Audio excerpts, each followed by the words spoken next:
Qanday qilib Garvard universitetidagi konferensiyaga mutlaqo tekin qatnashdim? Bugun shu haqida gaplashamiz va unga qanday qilib apply qilish mumkinligini o'rgataman. Bu konferensiyani Global Business Symposium tashkil qildi va uning asosiy maqsadi muvaffaqiyatli spikerlardan business management and leadershipni o'rganish, shuningdek networkingni kuchaytirish edi. Men bu konferensiyada tashkilotchilardan biri edim. Meni vazifam turli davlatlardan kelgan delegatlarni kutib olish va ijtimoiy tarmoqlar uchun videolar tayyorlash edi. Konferensiya 3 kun davom etdi va shu kunlar davomida 50 dan ortiq davlatlardan kelgan talabalar va tadbirkorlar bilan tanishdim. Har kuni muvaffaqiyatli spikerlar bizga juda ham motivatsion darslar o'tishdi va har bir mavzuga taalluqli team buildinglar bajardik. Bu konferensiya meni tubdan dunyoqarashimni o'zgartirdi.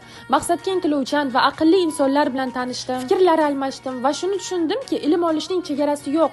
Inson o'rgangani sari bilmaganlari chiqib kelaveradi. Hozirgi yoshda esa ayni o'qib rivojlanib qoladigan davrligini his qildim. Shunda olgan tajribalarimiz kelajakda bizga ko'zgu bo'ladi. Eng muhimi esa o'zimga Garvardda o'qishni niyat qildim. Agar siz Garvarddagi konferensiyaga ulgurmagan bo'lsangiz, hech ham xafa bo'lmang, chunki avgustda Cambridge universitetida navbatdagi Leadership and Business Symposiumi bo'lib o'tadi. Ro'yxatdan 22 aprelgacha o'tishingiz mumkin. Konferensiyada 16 yoshdan katta rivojlanishni xohlaydigan va ambitsiozni istalgan odam qatnashishi mumkin. Umumiy dunyo bo'ylab 150 ta delegat qabul qilinadi. Shulardan 20 tasi full funded bo'lib, mutlaqo tekinga qatnasha oladi. Apply qilish uchun quyidagi akkauntga o'tib, profil shapkasidagi linkka kiring. Ko'proq ma'lumot uchun ularga murojaat qiling. Garvarddagi turim haqida keyingi videoda ko'rsataman.